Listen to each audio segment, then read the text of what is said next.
Tunnel में कौन से 5 बड़े चैलेंजेस हैं, चलिए ये आपको समझाते हैं, जानते हैं कि आखिर क्यों दिक्कत बार बार आ रही है। पहला, ऑगर मशीन में अड़ंगा आ रहा है। अब दिक्कत क्या है? देखिए, समस्या यह है कि ड्रिलिंग में मेटल पार्ट्स टूटे हैं, ये जानकारी मिल रही है। समाधान इसका क्या है, कैसे ठीक किया जा सकता है? मशीन के पार्ट्स चेंज होते रहते हैं और इसको अगर चेंज करते हैं तो ये दिक्कत दूर हो सकती है। इसीलिए कहा जा रहा है कि जो बिट है, जो 2 बिट अंदर फंसी हैं, 2 बिट तो निकल गई है, बाकी 6 बिट अंदर फंसी हैं, उनको निकालने की यहाँ पर पूरी कोशिश की जा रही है। देखिए, ऑगर मशीन में जो दिक्कत है वो क्या? टूटे पार्ट्स कसने से मशीन बंद हो सकती है। अंदर फंसा मलबा हटाया गया है, ये समाधान निकाला जा रहा है कि कैसे काम करना है। अब आप समझिए दूसरी बड़ी दिक्कत, रेस्क्यू पाइप मुड़ गया है। जो रेस्क्यू पाइप जिसके जरिए रेस्क्यू किया जाता है वही मुड़ गया है। ये एक बहुत बड़ा चैलेंज है। इसकी समस्या क्या हो रही है? इसकी वजह से टनल के अंदर अगला हिस्सा भी मुड़ गया है और इसका सोल्यूशन क्या है? पाइप में घुसकर सरिया काटा गया है। अगर दिक्कत आ रही है तो यानी कि उसका सोल्यूशन भी जल्द से जल्द निकाला जा रहा है। फिर आप देखिए किस तरीके से मलबे के सरियों से पाइप में छेद होने की जानकारी मिली। बहुत बड़ी दिक्कत, समस्या, लेकिन समाधान ये कि मुड़ा हिस्सा दुरुस्त हुआ है और ऐसे में जल्द से जल्द वहां पर वेल्डिंग का काम किया जा रहा है। जो छेद हुआ है उसको सही किया जा रहा है। तीसरी बड़ी दिक्कत क्या है? ड्रिलिंग प्लेटफॉर्म टूटा है जहां पर ये मशीन है। अब ऐसे में सबसे बड़ी चुनौती यह है कि लगातार ड्रिल वाइब्रेशन का असर इस पर हो रहा है, लेकिन प्लेटफॉर्म पर कंक्रीट की मोटी जो तय है वो लगी है। यानी कि दिक्कतें क्या आ रही हैं टनल में, 5 बड़े चैलेंजेस क्या हैं ये आपको बता रहे हैं। लेकिन अगर कहते हैं ना कि कोई समस्या है तो उसका सार हमारे साथ ग्राउंड जीरो से जुड़ी हुई है।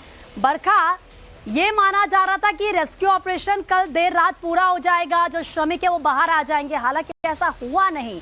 कहा जा रहा है कि ऑगर मशीन में दिक्कत आ गई, 2 बिटें बाहर निकाली लेकिन 6 अभी भी फंसी हैं।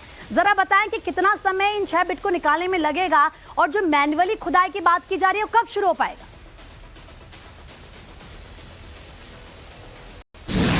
देखिए प्रीति, जो बिट्स फंसे हुए हैं वो बाहर निकालना काफी मुश्किल काम है और इसी वजह से ये काम जो है वो अभी फिलहाल रुका हुआ है, जो अपने आप में एक बहुत बड़ी परेशानी है। वो इसीलिए क्योंकि 14 दिन प्रीति यहाँ पर हो गए हैं। अभी आप मान लीजिए बहुत घंटों का समय यहाँ पर लग सकता है ऑगर को बाहर निकालने में। वो ऑगर जो बाहर निकालने में मुश्किल से 2 घंटे का वक्त लेती है।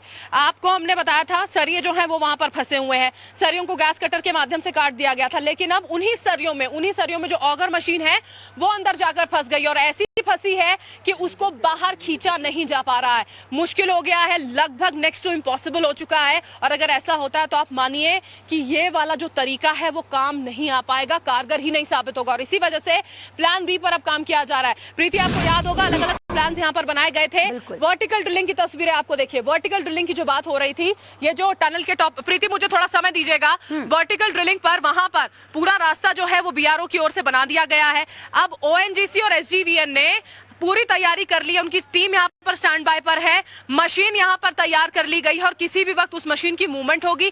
बाकायदा एक रिपोर्ट जो है वो भी मैंने साझा की है, जल्दी हम अपने दर्शकों को वो रिपोर्ट दिखाएंगे जिसमें आप उस मशीनरी को देख पाएंगे जो कुछ ही देर में वर्टिकल ये जो पूरा रास्ता है वहां पर पहुंचती हुई नजर आएगी और कुछ ही वक्त में जो ड्रिलिंग है वो वहां पर शुरू की जाएगी। लंबा वक्त। अब प्रीति, आप ये मान लीजिए कि अगर ये ऑगर बाहर नहीं निकल पाती है, अगर यहाँ नीचे मैन्युअली काम नहीं शुरू होता है तो अब और लंबा इंतजार है, इसमें बिल्कुल कोई शक नहीं है। बहुत लंबा वक्त लगेगा क्योंकि ऊपर से अगर ड्रिलिंग होती है करीब करीब वो जो पॉइंट वहां पर तय किया गया है 83 मीटर का वो पॉइंट है जहां से ड्रिलिंग होनी है और ये इस बात पर निर्भर करता है कि बीच में किस तरह के पत्थर आते हैं। अगर पत्थर इस तरह से बहुत मुश्किलों भरे आते हैं तो उसको ड्रिल करना मुश्किल होगा। ओडीएक्स मेथड जरूर है जी, ओडीएक्स मेथड है जिससे ये पता चल जाएगा कितना हार्ड रॉक वहां पर है। लेकिन अब हमने कल भी देखा था, यूं तो रडार ने अंदर जाके ये चेक किया था कि 5-5.5 मीटर में किसी तरह की कोई बाधा नहीं है, लेकिन ऐसा नहीं हो पाया प्रीति, ऐसा हो ही नहीं पाया। अब ये सवाल देखिए, हम कितने खुश थे, ऑफिशियल्स कितने खुश थे और बार बार ये भी कहा जा रहा था कि ये पहाड़ है, मुश्किल हो सकते हैं और वो मुश्किलें देखिए सामने आकर खड़ी हो गई हैं। अब वो मजदूर जो अंदर मौजूद है, उनके परिजन, पूरा देश, उनका इंतजार लंबा खिंचने वाला है प्रीति, क्योंकि अभी मौजूदा हालात कम से कम इसी ओर इशारा करते हैं